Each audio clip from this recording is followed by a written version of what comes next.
네, 92회 특별회차 전산회계 1급 시험 문제 풀이를 하도록 하겠습니다. 자, 실무 시험부터 풀이를 하겠습니다. 네, 보령물산 나와 있죠? 네, 그대로 이제 로그인 하시면 되고요. 이번 92회차 이제 전산회계 1급도 마찬가지로 이제 코로나 때문에 오전에는 특별회차를 시험을 쳤고 오후에는 92회차 시험을 쳤죠. 두 번을 쳤다는 얘기죠. 자, 그 중에서 우리는 92회차의 특별회차 시험을 먼저 풀이하고요. 그 다음에 92회차는 나중에 또 쌤이 영상으로 업데이트를 하겠습니다. 자, 그러면 이제 92회차 문제 보도록 할 건데 실무 시험부터 가도록 하겠습니다. 보령물산이고요. 가구 제조이고 이제 중소기업이고 회계기간 나와 있고요. 자, 이런 내용들은 읽어보시면 되는 거고요. 자, 문제 1번에 있는 파트 1 기초정보 문제부터 풀이를 하도록 하겠습니다. 자, 양가로 1번 거래처 등록 메뉴에다가 입력하라고 되어 있죠. 우리 거래처 입력하는 것입니다. 자, 그러면 시험지 다들 보고 있을 거니까 자, 거래처 등록 가셔가지고요. 자, 이거는 쉬운 거죠. 여기다가 바로 입력할게요. 자, 코드가 208번 되어 있고요. 자, 이름은 주식회사 우진상사. 3번에 동시가 되어 있죠. 사업자 등록번호가 13281 26378 이렇게 적으면되고 대표 이름은 조민지, 업태는 도매, 종목은 스포츠용품. 교섭력 시의 우편번호는 적지 않아도 괜찮죠. 네. 이유는 시험장에 인터넷이 조금 이제 불안정하게 되면요 우편번호를 검색할 수가 없어요. 그렇기 때문에 인터넷이 안 된다고 하는 그런 가정하에서 이제 문제를 출제하는 거기 때문에 우편번호는 보통 이제 생략하라고 나와 있습니다. 자, 서울특별시로 이제 가시면 되고요. 서초구 명달로에서 받아쓰기 하시면 됩니다. 자, 105번지, 105호죠. 네. 잠시만요. 이렇게 105. 그리고 동은 밑에다가 서초동 이렇게 적으시면 되겠습니다. 네, 입력 다 했습니다. 이상으로 1번 문제 풀이는 마치겠습니다. 네, 2번입니다. 계정 과목 주등록 메뉴의 아래의 계정 과목을 신규로 등록하라고 되어 있네요. 계정 코드는 853, 외주 용역비, 경비에다가 표준 재무제표 코드까지 우리가 입력을 해야 되는데, 자, 요거는 어떻게 하면 되죠? 계정 과목 주교 등록하면 되겠죠. 자, 등록하셔가지고, 자, 우리 853이니까 853 누르시고 순간 이동하시면 돼요. 그러면은 사용자 설정 계정 과목 나와 있죠. 여기다가 외주 용역비라고 이렇게 쓰시면 돼요. 그리고 나서 성격은 이제 경비니까 3번을 체크하시면 되고요. 자, 이제 문제는 이건데 이게 적유가 아니고 표준 재무제표 코드가 되어 있죠. 그렇죠? 그래서 요거는 이제 어디에다가 여러분들이 입력하는가 하면은 여기에다가 입력하시면 돼요. 그래서 여기다가 여러분들이 F2 누르고 자, 국내 외주 용역비 해가지고 국내만 치면은요 이렇게 나올 거예요. 그래서 122번 국내 외주 용역비 요 내용을 여러분들이 확인 눌러주시면 되겠습니다. 자, 그래서 이제 이번 이 시험 문제에서는요 조금 뭐 새로운 게 나왔는데 이 표준 재무제표에 들어가는 국내 외주 용역비라고 하는 이 코드가 나온 거예요. 그렇죠? 야, 근데 솔직히 저는 이제 좀 이 시험이 좀 너무하다고 생각하는 게 우리 여러분들 이거 표준 재무제표라고 해가지고 이게 법인세 가면은요 그 표준 재무제표라고 하는 것을 만들어주는 건데 그때 사용하는 코드예요. 근데 우리가 법인세를 배운 적이 없죠. 우리가 뭐 전산세무 1급을 배운 적도 없는데 뭐 굳이 문제를 이렇게 내야 되나 싶은 그런 의문이 좀 들어요. 좀 뭐라고 할까 뭐 출제위원께서 좀 이런 부분을 좀 감안해 주셨으면 좋겠는데 좀 당황스럽죠. 네. 우리가 지금까지 그 문제집들을 이렇게 보게 되면은요, 이런 내용들이 이렇게 나와 있는 그런 문제집이 거의 없습니다. 네, 지금까지도 이렇게 문제를 출제를 하지도 않았고요. 제 생각에 이게 처음 나온 것 같아요. 하지만 이제 여러분들이 조금 보는 시야만 넓었다면 뭐 충분히 이 내용, 이 글자를 보셨다면은 뭐 맞추어서 그래도 입력을 하지 않았을까 싶은 그런 생각이 드네요. 좀 안타까운 문제예요. 자, 아무튼 뭐 출제위원회 그렇게 낸다고 하니까 우리로서는 어떻게 할 수가 없죠. 네, 잘 찾으셔가지고 그냥 맞추어서 네, 그냥 입력을 하시면 됩니다. 네, ESC 빠져나오시면 되겠습니다. 이제 3번 문제 보도록 하겠습니다. 3번 문제를 보시면 다음은 정기분 자료입니다. 주어진 자료를 수정 및 입력하여 관련된 정기분 재무제표를 모두 수정하라 라고 나와 있습니다. 자, 이거 전기분 재무제표 수정하는 문제이죠. 네, 우리가 이제 기초정보에서 가장 어려운 문제로 나왔다면 이 문제가 나오는 거고요. 자, 이 문제는 또 기본 강의 때 쌤이 설명 많이 드렸으니까 뭐 여러분들 크게 잘 어려움 없이 풀 수 있을 거라고 믿습니다. 자, 마찬가지로 쌤이 이 그림으로 또 이해를 시켜드릴게요. 자, 제 손 이 표순으로 맞추는 거죠. 자, 그러면 먼저 문제를 읽어볼 건데 이 문제가 조금 이제 실수를 할 수 있는 문제라고 볼 수 있습니다. 왜 그런가 하면은 우리가 지난 문제 때도 지난 기출 문제 때도 이 문제가 나온 적이 있었죠. 근데 그때 문제는 어떻게 나왔느냐? 여기가 전기분이 아니고요. 단기분으로 나왔어요. 아마 공부를 좀 하신 분들은 이거 기억날 거예요. 그래서 그때 여러분들 문제 볼 때는요. 다음은 단기분 자료이기 때문에 단기의 입장에서 전기분 재무제표를 고친다면은 이 기초 원재료와 기초 정품과 기초 제품은 전부 다 무엇으로 코딩을 해야 되죠?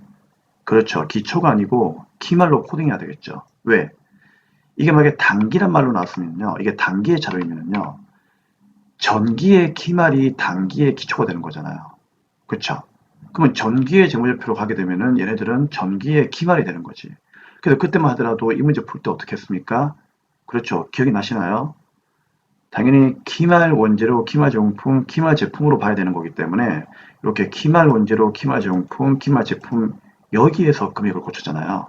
그쵸? 근데 이 문제는 여기에서 금액을 고치시면 안 돼요. 왜 그런가 하면은 자 보세요.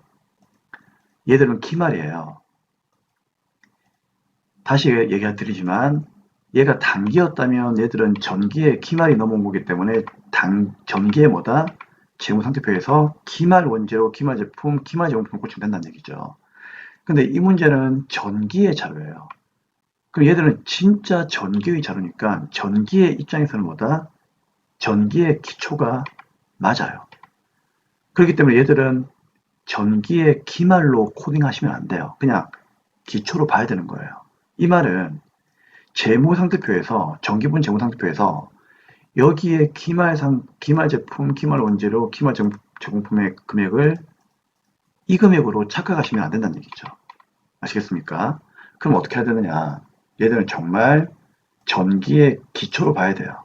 그럼 전기의 기초로 보려면은 기말 원재료, 기말 제공품은 제조원가 명세에 가면 구경할 수가 있으니까 여기에서 기초 원재료와 거꾸로 기초 제공품을 찾으시면 되는 거고요. 그 다음에 기말 제품은 손익계산서에 있으니까 당연히 그러면 기초 제품도 손익계산서에 있겠죠. 그럼 거기에 가서 기초 제품을 찾아가지고 고쳐주셔야 된다 그 얘기예요. 이해하시겠죠? 그래서 어떻게 한다? 기말 원재료, 기초 원재료, 기초 제공품, 기초 제품을 각각 여기서 찾아가지고 넣어주셔야 됩니다. 그러면은 먼저 제 손이표 순으로 여러분들이 고쳐야 되는 거니까 제조원가 명세서를 먼저 고칠게요. 그러면 제조원가 명세서 정기분 거를 클릭을 하죠. 그럼 여기 가셔가지고 어떻게 하면 되겠습니까? 기초의 원재료는 원재료비 박스 안에 있겠죠. 이거는 평소에 열심히 입력 안 하시면 찾을 수가 없습니다. 그럼 여기에 기초 원재료에다가 얼마를 적으면 돼요? 그렇죠. 2천만 원 적으면 되는 거고. 그렇죠? 2천만 원. 그리고 확인 누르시면 되고요. 그 다음에 이제 기초정품 여기 있죠. 그럼 여기다가 금액 얼마? 3천만 원 적으시면 되는 거죠. 그렇죠? 그럼 이렇게 해서 엔터 치면은 무엇이 바뀌겠습니까? 단기 제품 지원가 얘가 바뀌어요. 얼마로? 335-622-500으로. 그러면 이 금액을 어떻게 한다? 여러분 외울 수 없으니까 당연히 체킹을 해야 되겠죠. 그럼 제조원가 명세에서 단기 제품 제조원가가 335-622-500 바뀌었으니까 이거 끌어안고 내가 된다. 손익계산서 가면 되는 거죠. 그러면은 원가 명세서는 더 이상 손댈 게 없으니까 얘는 끄면 되는 거예요. 그래서 전기분 이제 손익계산서 제 손 이표순이니까 이제 손익계산서 가는 거예요. 그럼 손익계산서 가셔가지고 여기서 어떻게 한다? 그렇죠. 이제 마지막 한 개 입력 안 한 게 있었죠. 누구? 기초제품 재고액 얘를 입력하면 돼요. 2,500만 원. 그럼 요건 어디 있습니까? 매출 원가에 있죠. 그럼 여기에다가 어떻게 한다? 2,500을 넣어주시면 되는 거예요. 그죠? 그럼 우리는 기초제품까지 이제 입력을 다 한 거예요. 그럼 얘들은 이제 미션 끝났으니까, 얘들은 입력 다 했으니까, 이제 더 이상 볼 필요가 없습니다. 자, 근데 문제는 기초제품 재고액만 넣으시면 끝나는 게 아니고요. 요 단계제품 재료원가가 방금 바뀌었죠. 어디에서? 우리가 방금 원가 명세서에서 그 단계제품 재료원가 바뀐 거 확인했잖아요. 요게 어디에? 손익계산서의 제품의 초원가의 금액과 일치한다는 거 알고 있죠? 그럼 이 33562225000을 어디에다가 그렇죠. 여기 있는 단계품 재정가에도 같이 입력을 해야죠. 알고 있죠? 그래서 요 두 개를 맞춰 주셔야 됩니다. 알고 있을 거예요. 그렇죠? 요거 두 개는 요 금액이 일치한다는 거. 그럼 손익계산서에다가 이 금액 누르고 나서 어떻게 한다 이제 확인 누르게 되면은 당연히 단기순이익이 바뀌겠죠. 자 볼까요? 확인 짠 얼마 79800 바뀌는 거죠. 그럼 요 금액을 또 어떻게 한다? 체킹을 해야죠. 잊어버릴 수 있으니까. 그럼 요 금액을 이제 어떻게 한다? 이익잉여물 처분계산서에 가가지고 또 불러온다는 거죠. 그럼 손익계산서도 작성 다 했습니다. 그러면 정기분 잉여물 처분계산서에 가셔가지고요. 이제 여기 있는 단기순이익도 바꾸셔야 되니까 요거 바꿔주면은 미처분 이익잉여금 금액도 바뀌겠죠. 자, 불러오게 볼까요? 예. 어때요? 바뀐 금액 불러오고 미처분 이익잉여금이 요 두 개 합쳐가지고 9,250만 되는 거죠. 그럼 이 9,250만 원 끌어안고 종착역 어디 가면 되는 겁니까? 재무상태표 가시면 되는 겁니다. 자, 그러면 재무상태표에 가려면은요, 여기다 또 체킹해야 되겠죠. 잊어버릴 수 있으니까 9,250만 원. 그러면 정기분 잉여물 처분계산서도 마감되었으니까 ESC 빠져나오고 종착역 재무상태표 가셔가지고 자 어때요? 차변 대변 합계 지면제 안 맞죠? 뭐 때문에 이익잉여금 얘가 미처분 이익잉여금이잖아요. 요 92500000을 여기다가 그대로 넣어주기만 하면 이 문제는 끝이 나는 문제입니다. 이상입니다. 자 그리고 ESC 빠져나오시면 네, 이렇게 문제가 마감이 되는 겁니다. 자 다시 한번 정리해 드릴게요. 지금 이 문제는 단기의 자료가 아니고요. 단기의 기초가 아닙니다. 전기의 기초이기 때문에 전기의 기말로 오해하시면 안 돼요. 정말 전기의 기초예요. 그렇기 때문에 전기의 원재료, 제공품, 제품을 이렇게 제조원가 명세서, 손익계산서에 자기 자리 다 찾아서 넣어주시면은요. 제조원가 명세서에서 제품 제조원가의 금액이 바뀌겠죠.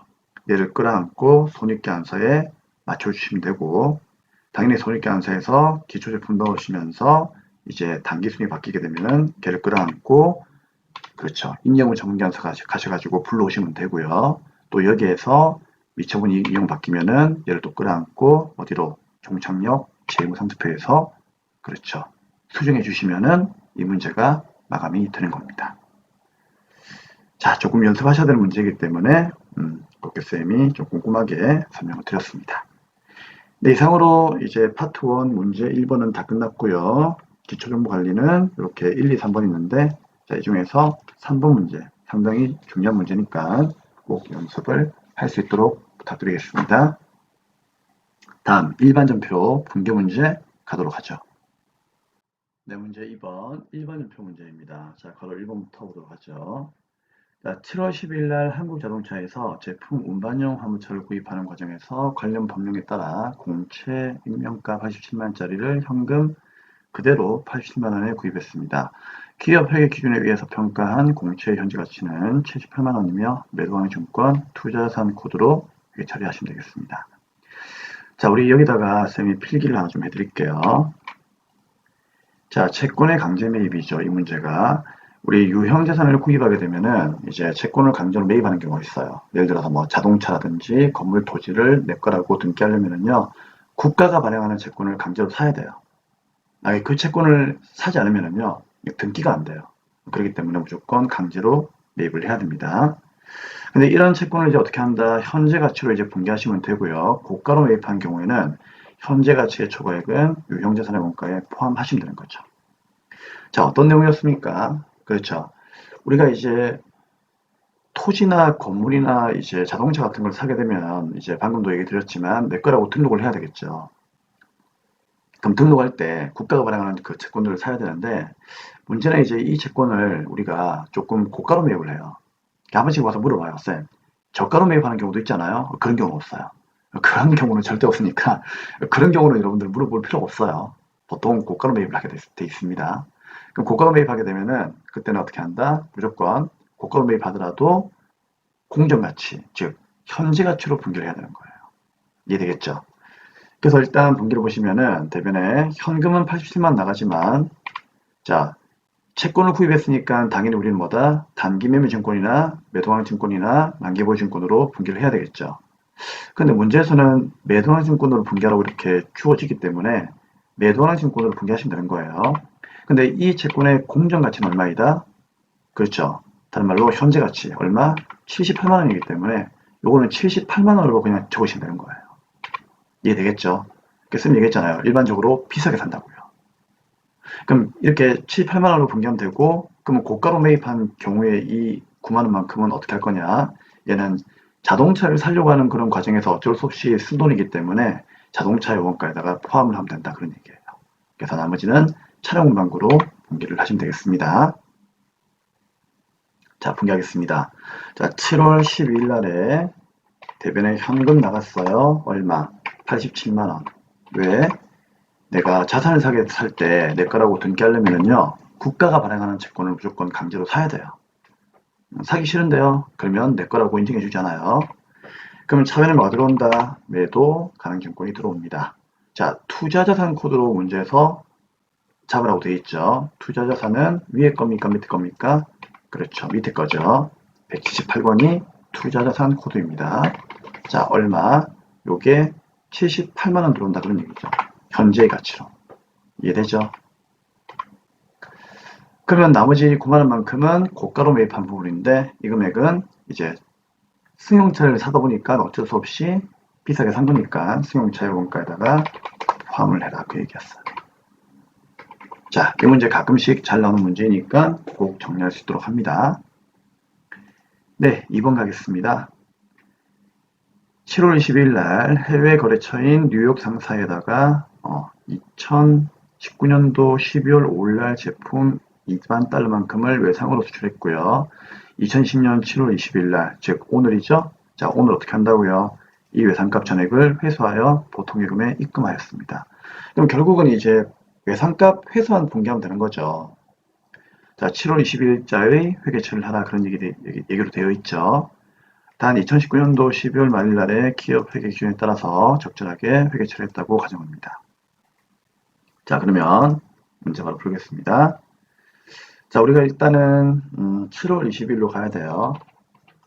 20일로 가셔가지고 자, 외상값을 보통예금으로 우리가 받은 거니까 차변에 보통예금 들어온다. 이거 먼저 분기하시면 돼요. 그쵸? 근데 이거는 오늘 들어온 거잖아요. 그럼 오늘의 환율로 적용하면 되는 겁니다. 그러면 2만 달러 곱하기 어떻게 하면 돼요?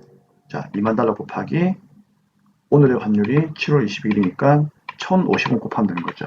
그러면 2만 달러하고 1050원 곱하면은 얼마 나옵니까? 2100만 나와요. 그럼 보통 예금이 자, 얼마? 2100만 원 들어왔다. 그 얘기예요. 그리고 대변에 뭐 사라진다? 외상의 출금 사라지죠. 자, 거래처 누르고 뉴욕 상사라고 되어 있습니다. 문제집 보고 계시죠? 자, 근데 이거는 또 계산 잘해야 돼요. 그러면 이 외상물 추금은 2만 달러가 맞는데 얘를 이제 환율을 어디에 곱할 거냐 그 얘기예요. 어디에 곱하죠? 만약에 이번 연도에 수출했던 걸 이번 연도에 받았다면은 이번 연도 수출 그 당시에 선적일의 환율을 곱하면 되는 거죠. 그쵸? 근데 얘는 작년에 팔았어요. 2019년도니까 전기에 판 거죠. 그럼 전기에 판매한 거는요. 전기에 기말에 뭐 했다? 평가해가지고 장부의 금액이 다시 바뀌어졌겠죠. 그래서 여러분들 쌤이 항상 얘기하는 거 있죠. 전기에 우리가 발생했던 이제 환율이 있다면은요. 그 환율은 전기에 발생한 그날의 환율이 아니라 전기에 뭐다? 즉 직전 연도 결산 시에 뭐다? 기말의 환율과 환율을 장부의 가치로 쌤이 보라고 했잖아요. 그래서 요 2만 달러는 전기 말의 결산실 환율 1150원을 장부의 가치로 봐야 되는 겁니다. 그럼 외상물 죽으면 대변에 얼마가 사라진다? 2만 달러 곱하기 1150원을 곱한 2300이 사라지는 거예요. 그럼 대변에 2300이 사라지는 거죠. 그럼 결론. 우리는 2300만 원만큼만 받으면 되는데 돈이 2100만 들어왔죠. 뭐라? 달러가 내린 바람에 적은 금액이 들어왔다. 그렇죠? 분위기 안 좋습니다. 그럼 차변은 뭐가 된다? 외환차손이 되는 거죠. 그쵸? 우리는 2300 받아야 되는데 2100만 들어왔으면은 상당히 기분이 안 좋죠. 그러면 차변의 비용이 발생, 외환차손으로 분기하시면 되는 겁니다. 그리고 이 외상수금은 전기에 발생한 거기 때문에 전기의 기말의 환율로 무조건 곱해서 대변에 분기를 하셔야 됩니다. 네, 됐습니다. 이제 3번 문제 보도록 하죠. 네, 8월 11일이죠. 자, 원재료 보관 창고에 화재와 도난에 대비하기 위하여 화재 손해보험에 가입을 했고 1년분 보험료 300만 원만큼을 보통예금에서 이체해 주었습니다. 단 보험료는 전액 비용 계정으로 이렇게 처리를 하도록 하겠습니다. 뭐 이건 쉽네요, 그렇죠? 뭐 이런 문제는 우리가 푸는 문제가 아니죠, 그렇죠? 이런 건 공부하는 게 아니에요. 쉬운 거니까. 그럼 8월 11일 날 빠르게 분기합시다. 대변에 뭐 보통예금 나갔네요. 얼마? 300이 나갔습니다. 자, 차변은 뭘로 분기하죠? 보험료. 자, 누가 가입했습니까? 원재료 보관 창고가 포인트죠. 원재료 보관하는 곳은 공장이죠. 그래서 공장으로 무조건 500번대 분기하셔야 됩니다. 꼭 기억하세요. 자, 전액 비용으로 처리하라고 했으니까 보험료가 답이에요. 자, 여러분 하나만 더 합시다. if 만약에 얘를 전액 자산 계정으로 회계 처리한다 이렇게 나오면은 그때는 여기에 뭘로 분기하죠? 선급 비용이 답입니다. 잊지 마세요. 선급 비용. 알고 있죠? 왜요? 우리 비용은요, 자산 처리법이 있고 비용 처리법이 있죠? 그럼 비용 처리법은 그냥 쓰면 되고요. 자산 처리법은 선급 비용으로 분기한다는 겁니다. 단, 소모품은 자산 처리하려고 하면 뭘로 하죠? 그때는 선급 비용이 아니고 소모품 B죠. 걔만 좀 특이한 거고, 나머지 비용들은 선급 비용으로 분기하셔야 됩니다.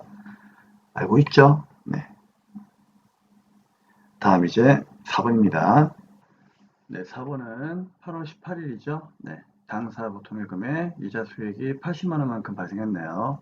우리 회사가 이자를 벌었다는 얘기죠. 그럼 이자 들어오면 여러분들 세금 떼고 들어오는 거 알고 있죠? 그게 이거예요. 원천징수액, 자산으로 처리할 것, 물로 선납세금 분기하는 얘기죠. 그래서 얘가 어떻게 됐다? 12만 3,200원 떼고 나머지 차감한 금액이 보통예금으로 들어왔다는 얘기죠. 그럼 쉽네요. 대변에 수익 발생 이자 수익 80만 원, 차변에 선납세금 떼었으니까 요거 12만 3,200원 분기하면 되고 나머지는 보통예금 들어온 거죠. 오케이. 우리 이거 정말 중요한 내용이고 많이 연습했기 때문에 여러분들 크게 어려운 내용은 없을 거라고 생각합니다. 자, 분기하죠. 자, 그러면 날짜는 자, 8월 18일 날이죠. 대변의 수익 발생 이러면 이자 수익으로 분기하면 돼요. 자, 12만 3,200원. 아니지. 죄송합니다.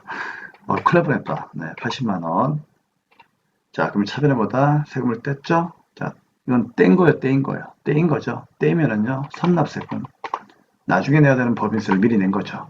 자, 얼마입니까? 12만 3,200원. 그러면 나머지 67만 이제 6,800원만큼은 뭐가 되는 겁니까? 그렇죠. 이거는 이제 보통예금으로 입금이 된 거죠. 들어온다 차변에 보통예금 이렇게 마무리하시면 되겠습니다. 네, 이제 4번 가겠습니다. 9월 31일입니다. 9월 3일이네요. 네.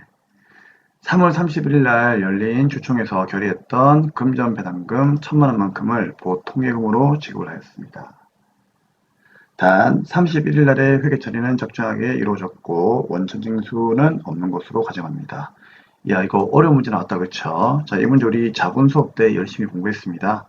자, 그러면 이런 문제는요, 3월 31일 날 가시면 돼요. 자, 그러면 일반연표 3월 31일 날 한번 가볼까요? 자, 선생님 늘 얘기했죠. 우리가 이제 주식회사 자본 배울 때, 주주 총일한다고 했죠. 그러면 일반적으로 이제 단기 순이익이 나오게 되면요, 이 당기순이익은 실질적으로 이제 다음 연도 한 2월달이나 3월달쯤 되면은 이제 주주를 불러가지고 어떻게 한다? 우리가 당기순이익이 이만큼 나왔다.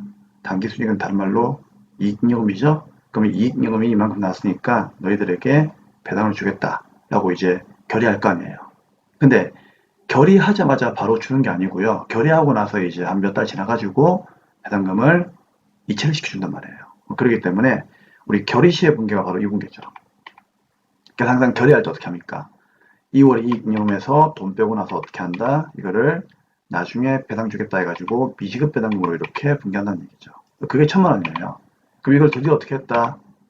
배당을 했으니까 차변의 미지급 배당금, 부채가 사라지고 대변의 보통예금 보내면 되는 거예요. 이게 답이에요.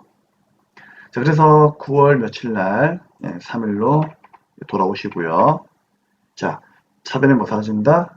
미지급 배당금 드디어 갚았으니까 부채가 감소합니다. 자, 얼마? 1,000만 원. 그리고 대변에 보통예금으로 이체를 했다. 그런 얘기죠. 자, 이 문제가 이해가 안 되시는 분들은 주식회사 자본 파트에서 잉여금의 결의시와 잉여금 결의한 부분에 대한 결의한 부분에 대한 배당을 지급 시의 분계를 꼭 여러분들이 한번 숙지를 하고 문제를 풀어보시면 될 것 같습니다. 네, 다음 6번 문제입니다. 자, 11월 1일 날 거래처 윤수상사가 법원으로부터 파산 선고를 받음에 따라 윤수상사에 대한 외상출금 1,000만 원의 회수가 불가능한 것으로 판단되었답니다. 돈 떼었다는 얘기죠. 그래서 해당 외상출금을 대손으로 처리하였습니다. 당사의 대손 충당금을 조회하여 회계 처리하고 대손세액 공제는 고려하지 않습니다. 자, 여러분, 이거 돈 떼었으니까 우리가 그냥 대손의 발생 공개하면 되는 거죠. 그럼 대변의 외상출금 사라지고 차변에 뭐야? 퍼스트. 대손 충당금 메꾸고 세컨드 대손 상각비로 처리하면 끝나는 거죠. 근데 충당금이 현재 금액이 안 나있다는 얘기죠. 그러니까 안 나있으니까 이걸 조회하래요. 그럼 이걸 어디에서 조회하느냐? 자, 어디에서 조회하죠? 그렇죠. 합계 잔액시한표에서 조회하셔야죠. 그렇죠? 그래서 합계 잔액시한표에 먼저 가셔야 됩니다. 자, 그러면 우리 여기에 합계 잔액시한표를 띄우시고 자, 날짜는 그냥 엔터 치세요. 12월 말일자로 조회해도 상관없습니다. 그럼 외상물 추금 대손 충당금 잔액이 75만원 되어 있죠. 요거 체크만 하시면 되는 거예요. 그러면 자, 75만원만큼으로 메꾸시면 된다 그 얘기죠. 그러면 게임 끝났네요. 자, 11월 1일날 분개하겠습니다. 일단 날짜는 11월 1일로 오시면 되고 대변에 외상물 추금을 떼었다. 그럼 외상물 추금이라고 하는 자산이 대변에 감사하고 거래처 이름은 윤스 상사가 되겠죠. 얼마? 1,000만원이 감사합니다. 그러면 차변의 분계 어떻게 하죠? 퍼스트 대손 충당금 방금 조회한 거 채우시면 되겠죠. 짝지는 외상물 출금 109번 코드를 쓰셔야 됩니다. 얼마? 75만원 이렇게 제거하시면 되고요. 충당금을 제거하시면 되고요. 그럼 나머지는 이제 비용 처리해야 되겠죠. 자, F2 누르고 F2 누를 필요는 없죠. 대손 상각비 이렇게 처리하면 됩니다. 비용 처리하시면 돼요. 925만원. 네, 다 했네요. 그럼 이상으로 이번 문제도 마감을 하도록 하겠습니다. 자, 다음은 이제 문제 3번 매매시험표 입력 문제 가도록 하겠습니다. 네, 문제 3번 매매시험표 입력 문제인데요. 자, 1번 문제부터 풀이를 하도록 하겠습니다. 자, 10월 3일입니다. 해피상사에다가 제품을 판매했고요. 다음과 같이 전자사용기한서 체크 발급을 하였습니다. 그럼 판매하고 전자사용기한서죠. 자, 그러면 매매시험표에서 자, 며칠 날짜가요. 10월 3일이었죠? 네, 그럼 10월 3일로 가시면 되고 자, 유형 선택은 매출하고 즉 판매하고 사용기한서니까 과세로 가야 되겠죠? 자, 품목은 누구입니까? 보니까 의자라고 되어 있죠. 그래서 의자라고 해도 괜찮고 그 다음에 제품이라고 해도 상관없습니다. 자, 그러면 의자가 이제 몇 개가 있는지 볼까요? 100개 6만원, 공고가 600에 60만원 되겠죠. 자, 문제 보고 계시죠? 그러면은 100개 그 다음에 6만원, 그럼 600에 60이고, 거래처는 누구? 해피 상사에게 팔았습니다. 자, 전자에다가 체크하시면 되겠죠. 전자상장사니까. 분계는 몇 번? 자, 밑에 보니까요. 현금하고 외상기수금 돼 있죠. 문제에서는 무엇을 받았다라는 얘기는 없고요. 요 세원계산서 밑에 나와 있습니다. 그러면 두 개의 대금으로 회수했으니까 혼합으로 가시면 되고, 대변의 제품 매출, 부가세 예수금 이상 없죠? 그럼 차변에 돈이 들어오는 것만 분개하시면 되겠습니다. 첫 번째 현금 들어오네요. 얼마? 330이 들어오고 나머지는 외상이니까 나중에 받을 게 외상 매출금 이렇게 분개하시면 되겠습니다. 해피상사 잘 되어 있는지 확인만 하시면 되고요. 자, 다음 이제 2번입니다. 자, 쉬운 문제였으니까 넘어갈게요. 자, 11월 15일입니다. 자, 이게 중요하죠. 대표이사의 자택에서 사용할 목적으로 전자마트에서 3D TV 350만원 부가세 별도 구입을 했습니다. 회사 명의로 전자사용계약서 발급받았으며 대금은 당사의 당좌표를 발행하여 지급을 하였습니다. 단, 차변의 개념 과목은 가지급금으로 처리하시면 되겠습니다. 자, 그러면 구입을 하고 세운계약서를 받았으니까 매입의 과세죠. 근데 이거는 업무와 관계없이 대표이사의 집에서 쓰는 거니까 매입세 공제가 안 되겠죠. 그래서 매입에 불공으로 가셔야 됩니다. 자, 그래서 이제 11월 15일 날에 매입에 불공으로 갑시다. 54번이죠. 불공. 자, 품목은 뭐 3D TV라고 이렇게 적으시면 되고요. 그 다음에 공가액은 350만원에 부가세 별도니까 35만원 가시면 되고, 거래처는 누구입니까? 네, 전자마트라고 되어 있죠. 그리고 전자에다가 1번 체크하시면 되겠습니다. 전자 상경하니까. 자, 불공제 사유로 커서가 오고 있죠. F2 누르고 몇 번. 이거는 사업과 관련 없으니까 2번 사업과 관련이 없는 지출로 가시면 되고, 자, 분계는 당좌수표를 줬으니까 혼합으로 가시면 되겠죠. 왜? 차변에 내가 사온 건 원재료가 아니에요. 누굽니까?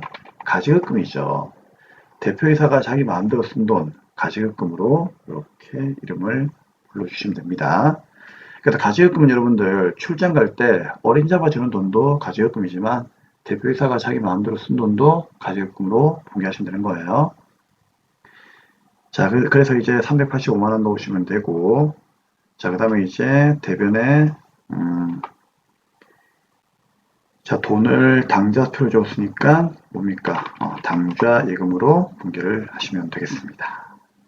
자, 이때 이 가지급금, 이 거래처는요, 대표이사의 이름을 적어주셔야 되는데, 대표이사 이름이 안 나와 있으니까, 이게 채점 대상은 아닐 거예요.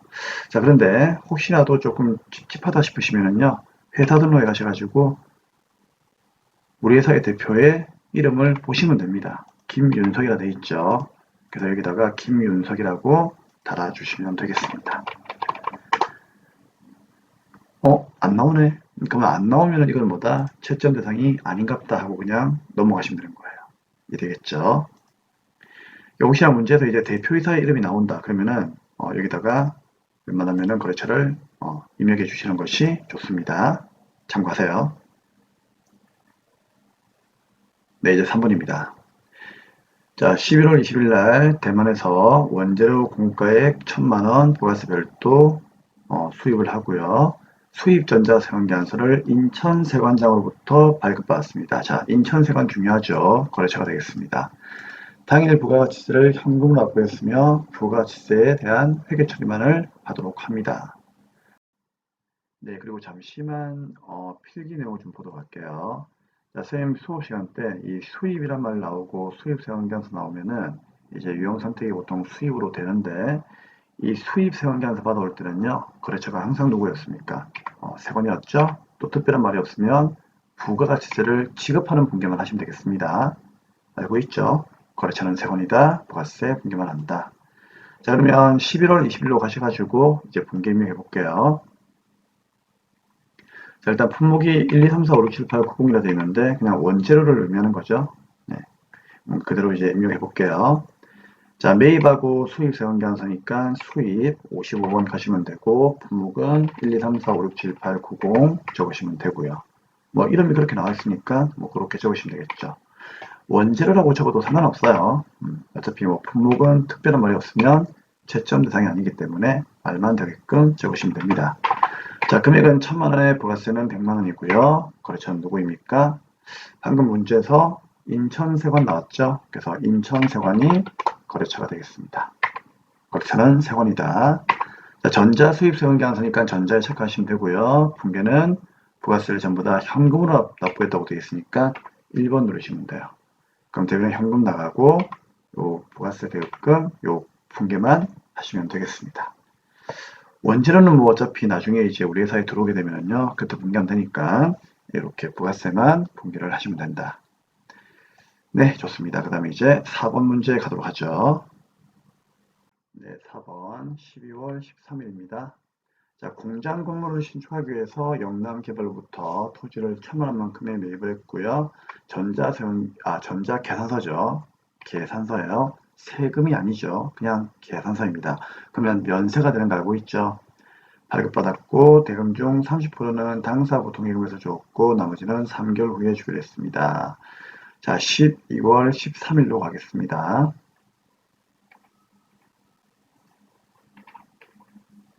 일단 유형 선택은 매입하고 계산서니까 매입의 면세 53번이 되겠죠. 자, 품목이 누구입니까? 토지를 매입했죠. 그렇죠. 토지는 면세니까 계산서가 당연히 올 수밖에 없다. 자, 금액은 1000만원이고요. 부가세는 없는 거고 거래처는 영남개발이 되는 겁니다. 전자에다 체크하고요. 자, 분계는 몇 번입니까? 3번에 혼합 가시면 되겠죠. 대금 충이란 말 나오면 혼합이에요. 복잡하니까. 자, 차변에 내가 사온 게 원재료가 아니죠. 누굽니까? 토지가 들어왔어요. 1000만원. 그럼 대변에 이제 돈 주면 되겠죠. 가져가라. 30%는 뭘로? 보통 예금으로. 그러면 1000만원에 30%면 얼마입니까? 당연히 300이죠. 그럼 대변에 300이 나가는 거 분개하면 되고요. 나머지는 이제 대변에 뭡니까? 3개월 후에 주기로 했으니까 뭐 외상이지. 근데 장사가 아니니까 외상매입금은 쓰면 안 되고요. 돈을 못 주었다 해가지고 미지급금으로 분개하시면 됩니다. 그렇죠. 영남개발은 확인을 해주셔야 되겠죠. 5번입니다. 12월 24일 날 김미선 씨에게 B사업자입니다. 제품을 110만원 부가세 포함이네요. 체크 중요하죠. 판매 동그라미하고 대금을 현금으로 수령했으며 매출에 대한 증빙을 발행하지 않았습니다. 단 거래처는 입력할 것. 어라? 그럼 이거는 판매를 했는데 증빙이 없죠. 그럼 이때는 과세도 아니고 면세도 아니고 카드 과세도 아니고 그 다음에 누굽니까? 현금 과세도 아니죠. 그럼 이건 뭘까요? 12월 24일 날에 자, 이 문제 별표 중요하죠. 물건을 팔았는데 증빙을 주지 않으면요 14번의 건별, 무증빙 건별을 체크해야 되겠죠. 자, 제품이고요. 구급가액은 부가세 포함이죠. 하지만 110만원 찍어봐요. 찍으면은 지가 알아서 전산이 100만원, 10만원 잘라줍니다. 맞으니까 확인만 하면 되는 거고 그 다음에 고객 이름은 김미선 이렇게 거래처를 증명하면 되는 거예요. 자, 그리고 이제 분계는 몇 번입니까? 전에 현금으로 수령했으니까 1번 누르시면 되겠죠.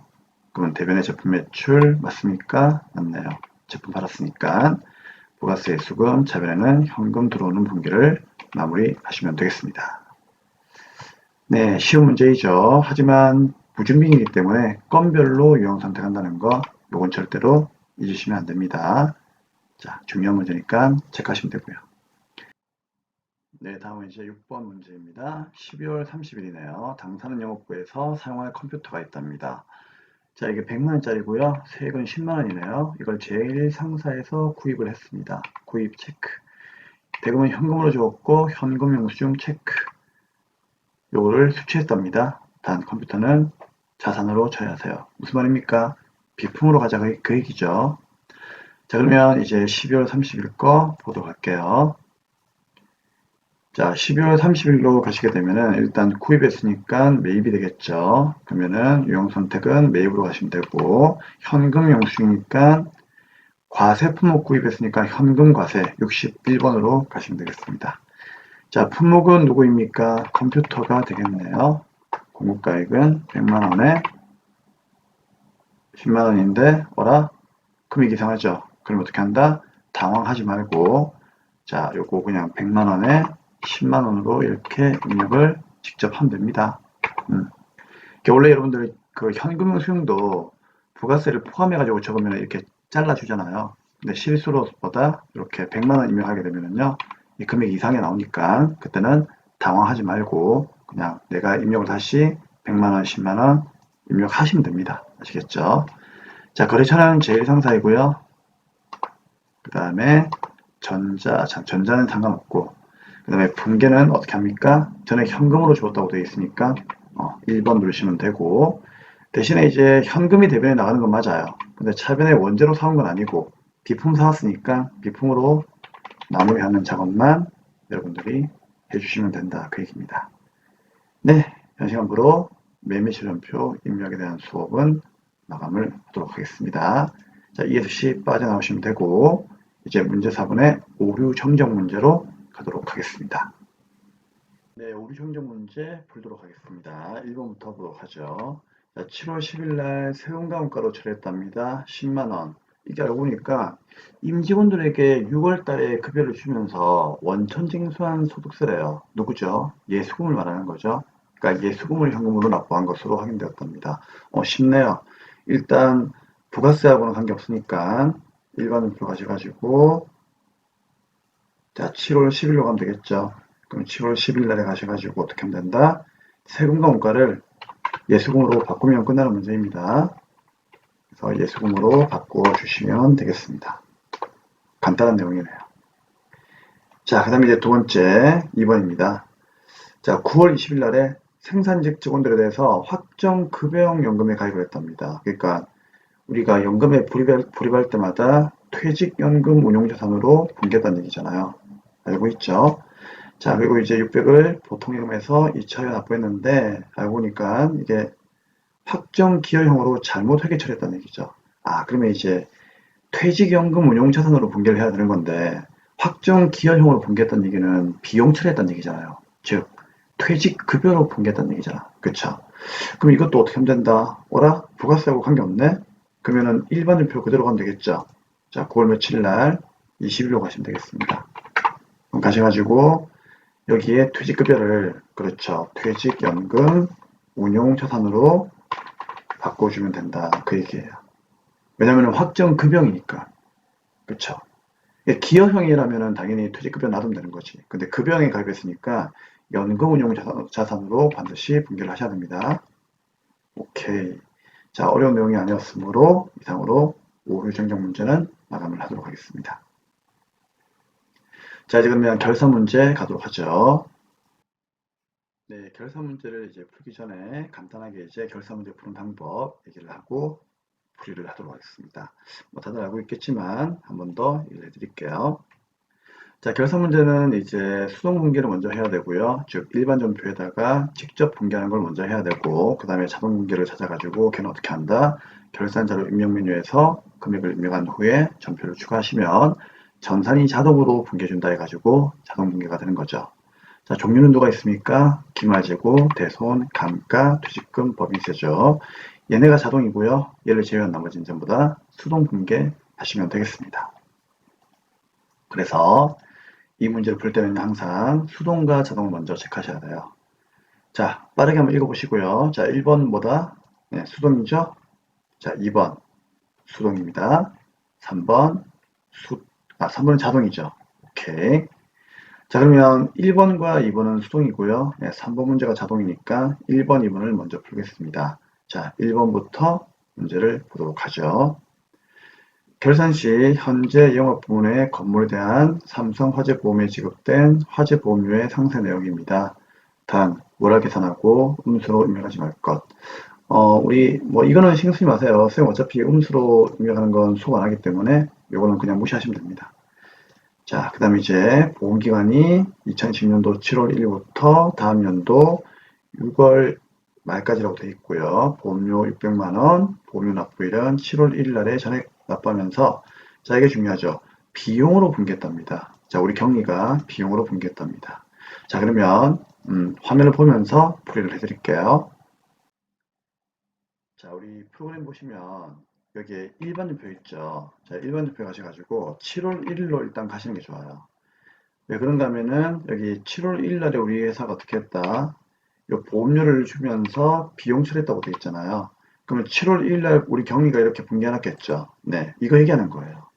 그럼 대변에 보통요금 나가고 차변에 보험료 이렇게 비용으로 분기했다는 얘기죠.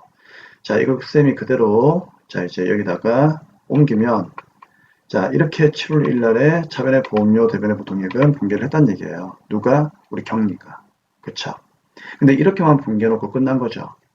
근데 여러분들은 자 보험료로 분기하든 뭘로 분기하든 이게 중요한 게 아니고요. 우리는 일단은 뭐다? 이 보험료가 단기분이 얼마인지를 구하시는 것이 가장 중요한 거예요. 그래서 이 600만 원만큼을 어떻게 한다? 곱하기 자 이게 1년치니까 12분의 해야 되겠죠. 근데 이번 연도는 우리가 끝난 날이 12월 말일이니까 7월 1일 날 보험료 주었다면 7월 1일부터 12월 말까지를 월 하르게 계산하면 된다는 얘기죠. 그러면 12분의 7, 8, 9, 10, 11, 12면 6개월이니까 12분의 6 하면은 300만 원만큼이 단기의 보험료가 된다. 그 얘기예요. 이해하시겠죠? 그래서 어떻게 문제가 나오더라도 단기의 보험료를 먼저 구하시는 것이 중요합니다. 그럼 그 단기의 보험료가 600만 원 곱하기 10분의 6 한 300만 원이 된다 그런 얘기죠. 그러면 300만 원만큼만 비용으로 잡아야 되는데 우리 경리는 600의 비용을 잡았잖아요. 그렇죠? 그럼 이걸 어떻게 한다? 수정 분기한다는 거예요. 어떻게? 야 경리야 미안하지만 단기의 보험료는 300이다. 600이 아니다. 그러니까 여기서 300만 놔두고 나머지 300은 대변 어떻게 한다? 없애버리자 그 얘기예요. 그래서 대변에 보험료라고 하는 비용을 소멸시키고 요 아이를 어떻게 하면 되겠습니까? 결국 내년 걸 미리 준 거니까요. 선급 비용으로 분기하시면 되는 거죠. 그래서 12월 말날의 답은요. 그렇죠. 대변의 보험료라고 하는 비용을 소멸시키면 된다 그런 얘기죠. 몇 번째입니까? 얘가 영업부에 대한 건물 보험료이기 때문에 800번대로 이렇게 300을 소멸시키고 차변의 선급 비용으로 분기하시면 되는 거예요. 쉽죠? 이렇게 하시면 됩니다. 자, 우리 선급이나 뭐 선수나 미지급이나 그 다음에 미수금, 미수나 이런 말 들어가면은요 거래처를 달아주는 거기 때문에 다는 게 원래는 원칙이에요. 근데 이제 결산 문제에서는 안 달아도 이제 뭐 채점할 때는 그냥 맞는 걸로 해주는데 그래도 삼성화재보험이라고 해서 이렇게 거래처를 봤으니까 그 삼성화재보험을 이렇게 달아주는 것도 나쁘지는 않습니다. 혹시나 모르니까 이렇게 달아주시는 거예요. 이렇게. 근데 채점상 거래처는 거래처에 대해서는 뭐 채점 기준에 반영하지는 않았습니다. 네. 됐고요. 자, 이상으로 이제 1번 문제는 끝이 나는 겁니다. 자, 근데 하나만 더 하죠. 혹시 이제 이런 경우도 있잖아요. 우리 문제가 그 당시에 전에 비용 처리하는 게 아니고요. 자산 처리했다 이렇게 나올 수도 있는 거잖아요. 그럼 그때는 이제 분계가 어떻게 되는 겁니까? 7월 1일 날에 보통요금 나가면서 선급 비용으로 이렇게 분계했겠죠. 그러니까 자산 처리했다 그러면은 이렇게 분계한다는 얘기예요. 근데 이렇게 분계를 해도 우리한테 중요한 건 뭐다? 그렇죠. 어떻게 분계하더라도 우리는 이번 연도의 보험료가 얼마이다? 300이다. 이것만 구하면 되는 거예요. 그렇죠. 그러면 선급 비용으로 그 당시에 분계했다면은 기말의 분계는 정답이 뭐가 되겠습니까? 그렇죠. 이때는 보험료를 한 개도 분계하지 않았으니까 단기의 보험료를 그냥 분계하시면 돼요. 분계하고 나서 야 경리야 300은 선급이 아니다. 이건 정말 단기분이니까 얘는 어떻게 하자? 300은 빼버리자 하면서 빼면 되는 거예요. 이해되시겠죠? 그래서 그 당시에 보험료로 분계했다면은 어떻게 한다? 그렇죠. 그 당시에 보험료로 분계했다면은 이 보험료가 너무 많기 때문에 내년 거를 즉 차기분을 대변에 없애버리고 자변에 선급비용으로 분계하시면 되는 거고요. 당시에 선급비용으로 분계했다면은 보험료가 한 개도 없으니까 비용을 잡아주고 단기의 비용 자금만큼은 선급 비용이 아니니까 아닌 만큼을 대변에 이렇게 없애주는 분기를 하면 된다. 그 얘기예요. 그래서 요 두 개를 동시에 일을 하셔야 됩니다. 네, 다음 이제 2번 문제 보겠습니다. 2번. 기말 현재 당사가 단기 매매 차익을 목적으로 보유하고 있는 수정 상사의 주식의 지동가 전년도 말 및 당해 연도 말 공정가액은 다음과 같습니다. 자, 여기 보시면 그 단기 매매 증권을 우리가 보유하고 있다는 얘기죠. 근데 지금은 기말이니까 당연히 뭐다? 이 문제는 평가의 문제가 나왔겠구나라고 바로 인식해야 되겠죠. 자, 근데 문제가 이거는 이제 2020년 기준으로 우리가 문제 풀고 있는데 2019년도라는 말이 나왔다는 얘기예요. 무슨 얘기입니까? 저번 연도, 즉 전기에 이 주식을 구입했다는 얘기죠. 자, 이러면 여러분들은 이제 고민을 하셔야 됩니다. 자, 단기의 주가는 일단 1360만 원인데 얘를 전기의 취득 원가와 비교를 해야 될지 아니면 기말의 공정가액과 비교를 해야 될지 그걸 아셔야 되는 거죠. 자, 누구랑 비교합니까? 그렇죠. 전기말의 결산 시의 공정가액인 1400과 비교를 하셔야 됩니다. 그래서 취득원가 요 1500은 필요가 없는 자료죠. 자, 정리 한번 해드릴게요. 자, 우리가 주식을요, 이렇게 X1년도에 취득을 했어요. 그러면 X1년도 기말에 평가를 한번 해보겠죠. 평가하고 나서 평가 이익과 평가 손실을 반영하게 되면은 이때 장부의 가액이 결산시의 금액으로 바뀐단 말이에요.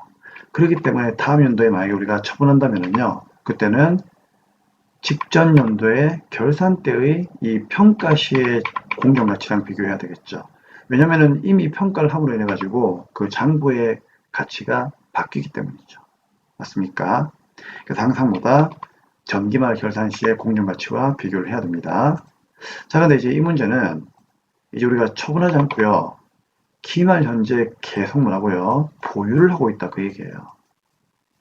그럼 보유하면서 또 뭐 한다? 한 번에 평가를 다 하는 거죠. 그러면 이때 이 보유하는 주가는 보유할 때 이 당시의 주가인 공유가치는 누구와 비교해야 되겠습니까? 똑같아요.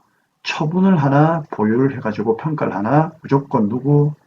전기말 결산 시의 공정가치와 무조건 비교를 해야 되는 겁니다. 아시겠습니까? 그래서 항상 전기에 취득을 했다면요. 전기의 취득 원가는 이제 쓸모가 없는 거예요. 무조건 처분하던 보유하던 전기의 말에 공정가치와 비교를 해야 돼요. 자, 그래서 얘는 1400과 비교하셔야 됩니다. 그러면 1400만 원짜리가 1360만 원 되었으니까 40만 원 떨어졌죠. 뭐라? 손실이네? 그럼 비용 발생 차변의 단기 매매 증권 평가 손실, 대변의 단기 매매 증권 40만 원이 되겠습니다.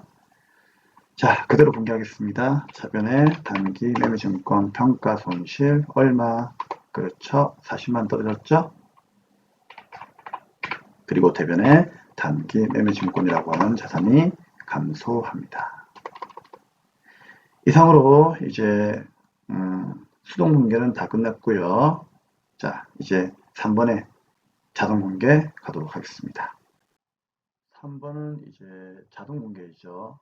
당사는 기업 회계 기준에 의하여 퇴직급여 충당부채를 설정하고 있으며 기말 현재 퇴직급여 추계액 및 단기 퇴직급여 충당부채 설정 전에 퇴직급여 충당부채 전액은 다음과 같습니다.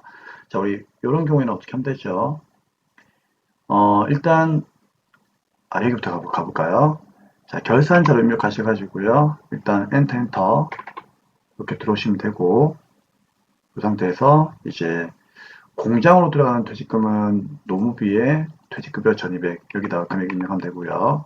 그 다음에 판매비와 관리비로 들어가게 되면은 퇴직급여 전입액 2번에다가 입력하면 되겠죠. 자, 이 금액이 일반적으로 문제가 이제 주어지는 경우가 있고 주어지지 않는 경우가 있어요. 주어지면은 다이렉트로 그냥 입력하면 되는 건데 이렇게 나오게 되면요. 그렇죠. 금액을 우리 보고 구하라는 얘기죠. 그렇기 때문에 우리는 어쩔 수 없이 설정액을 이 공식에 의해서 구하시면 됩니다. 어떻게 하면 되죠? 기말 현재 전체 직원들이 나간다고 한다면 우리가 이제 줘야 되는 퇴직금의 추계액이 있을 거예요. 이 추계액에서 기말에 남아있는 충당부채 잔액을 뺀 나머지만 설정하면 되는 거예요. 결국 여기에서 이걸 빼면 되는 겁니다. 그래서 이제 영업부에는 이제 2,800만 원만큼 중에서 2,500만큼은 이미 설정했으니까 얘를 빼고 나머지 300을 설정을 하면 되고요.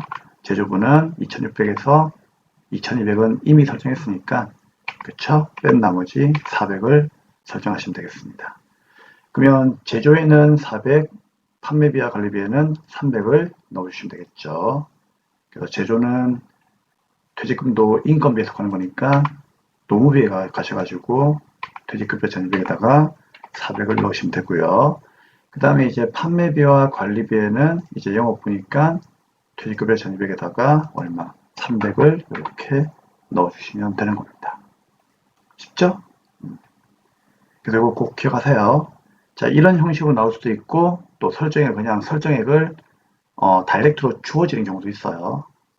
근데 이렇게 나오면 좀 어려우니까 이 공식 이용하셔가지고 문제를 풀면 됩니다.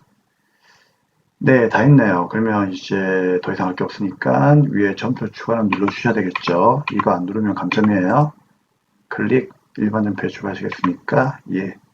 그러면 지가 알아서 전산이 결산 분기를 완료해 주십니다. 그럼 뭐 차변의 퇴직급여, 대변의 퇴직급여, 충당부채 이렇게 분기하겠죠. 그래서 우리는 뭐 분기해 볼 필요 없이 점표 추가만 눌러주시면 된다.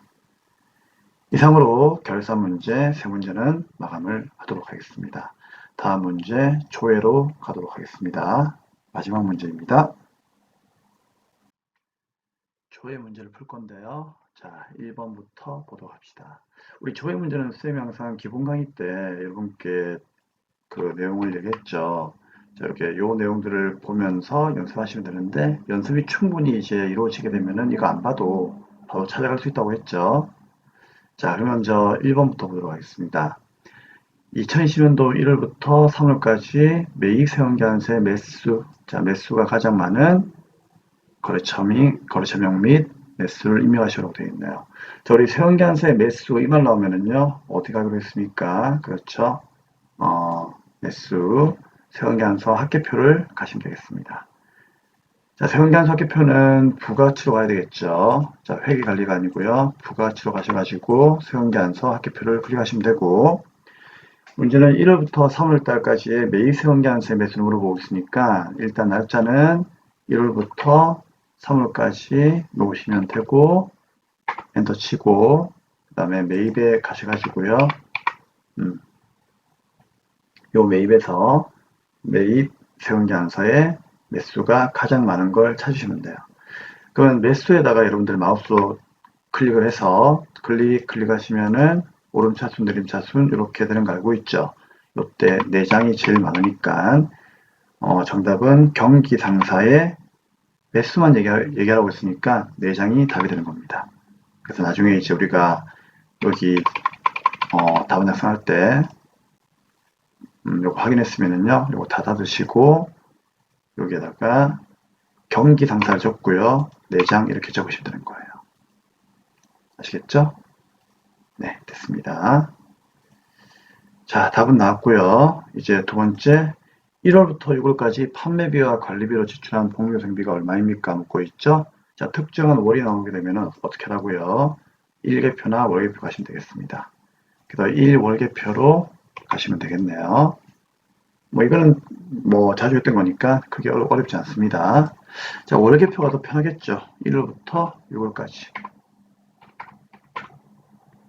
그리고 판매비와 관리비에 복리후생비를 묻고 있으니까 판매비와 관리비의 복리후생비 금액인 얼마? 그렇죠. 137만 6천 원이 답이 됩니다. 혹시 만약에 문제에서요. 이 복리후생비의 현금 지출액이 얼마인가 물어보면은 현금과 만나는 요금액이 답이에요. 만약에 복리후생비의 대체금액이 얼마입니까 물어보면은요. 대체와 만나는 이게 답입니다. 근데 이 문제처럼 그냥 두리뭉실하게 복리후생비가 얼마냐 물어보게 되면은 전체 금액을 답으로 해주시면 되겠습니다. 자, 세 가지를 달아야 되겠죠? 자, 마지막 3번 문제입니다. 일기예정 신고 시에 공제받지 못할 매입세액은 얼마입니까? 자, 얘는 부가가치세 신고서로 가시면 되겠죠. 자, 부가세에 대해서 물어보게 되면요. 부가세 신고서로 가시면 됩니다. 그럼 신고서에서 일기예정이니까 1월부터 3월달까지 놓으시면 되겠죠.